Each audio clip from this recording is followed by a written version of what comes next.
Kikay. Hindi, ito po, tama po yung, hindi sa kumakompare kay Patatas Boy at dahil nandito ang opisahan ni Patay Davis. Pero ako rin po, nalinig ko po, talagang wala naman po, malicious intention. Maganda naman po yung sinabi din naman talaga ni Patatas Boy about you. Kasi nga, pinag-uusapan po ko sino yung mga magagaling na public speaker na speaker dito sa social media. And you're one of them. And I agree. Kasi ano naman talaga, pag nagsalita ka naman po talaga, di ba, kaya Jack, hindi nga sa'yo, di ba? Alam mo yun, love din kita. Yung simple words, pero kumakagat, tumatatak sa puso ng mga nakikinig. Di ba? Ibig sabihin, hindi ka basta-basta nagbubuka ng bibig mo without anything na walang substance. No? And ganun din ang example. Sorry to interrupt you, Kikay. Just like I said, all swing and ends well. Yeah, I know. Huwag na lang magbigay pa ng unconditional comment para na natin. Okay. Gusto ko na iwanan ito. Meron lang akong ganun kay Brother David eh. Brother David, yes. can you answer me honestly? Sure. Okay. Let me open my camera para honest ako. Hindi, kahit nando, huwag ka naman Protect na kayo kasi nakita ko yung binaba mo, yung criminal case mo ba? Yes. Anyway, sa'yo nang galing yan, di ba? It is there. In the ground, you can take a look. Kaya nga, kanina narinig ko na hindi nga lang ako makaakyat kasi una-una hindi rin ako makapag-comment. Yeah. Narinig ko, sinabi mo, yung kaso mo sa Poland, kaso pa ng criminal, 1954. 1981.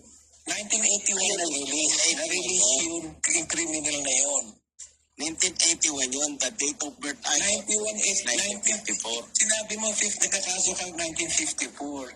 Kasi ano yung 54 doon sa record? Ano yung 54? Para saan yun? That is my date of birth. Was used February 6, 1954. Sa criminal case, Sir David, hindi nilalagay yung date of birth. Meron. Either na age. Pakitingnan nyo lang po, kahit dyan sa Amerika, Ma'am, Brother Jack Demule, what is the record? Is the record. In every country, they have their own way to put the record, especially criminal record, or any particular confining the records, archive. In judiciary system, in every part of the world, whatever the record from the very beginning, it will not be changed. So kaya nga, Criminal case, Sir David, nakalagay yung anong day, status ng case, ifinal yung kailan nangyari yung kaso, correct, kung anong yung nangyari, bakit nangyari, no prejudice dismiss. So ibig sabihin yung taong nakulong ka at ang taong na-release ka. Yes, sir. Tama po yan. So ibig sabihin, kung yung 54 ang case, 27... Hindi 54. 54 nga yung date. Tingnan nyo po yung date of birth. May nakalagay po doon. May translation. 54 lang yung nakalagay doon, Sir David. Hindi naman Hindi naman 1954 eh. Hindi, 1981 po yun, conviction. But anyway, hindi na ako makipagkakaroon. Mr. Jack Dumule, it is my honest answer. Okay. That is my honest answer. It happened. Ito pang isang It happened is February 9, 1981. That's why there is a case number. And it was publicly there in Poland during that time. That is over 40 years ago. So what I said, the old record that I have compiled and archived, you could request that in any way, because especially if I am the defendant, which is a murder case, it's a criminal case, which is I'm not afraid to show it to people. I'm criminal. I already say this back over and over that I'm a criminal. So, pero Brother David, it's very unique, very unusual, very unique. Yung kinuha mo pangalang Videsto. Well, that is the two names I have. And Kaya nga, never na ginagamit yung Bedesto sa mga Pilipino. look at the Bible. There is the right name of Bedasto in Kaya nga, Bible. pag That is in the sa mga Bible. Pilipino na ano, kasi American ka na nakakasuhan yan. Ibig sabihin, nung pumasok ka rito, o ginamit mo lang yung Bedasto, nung nasa US ka na. Yeah, kasi nga po, dalawa nga po yung nagkameron ako ng birth certificate na dalawa. Hindi ko rin. Para tayo babalik sa kulaong sage na sabi ng mama ko. Pero yun po, kinuha ko yung birth certificate na yan.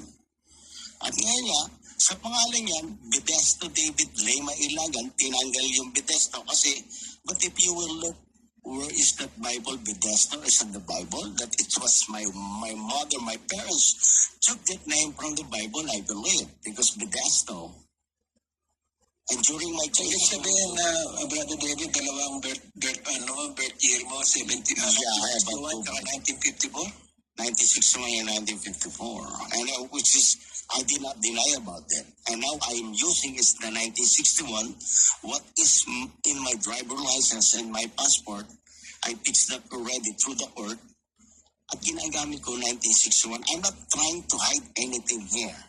Kasi I'm Brother David. Anyway, I rest my case.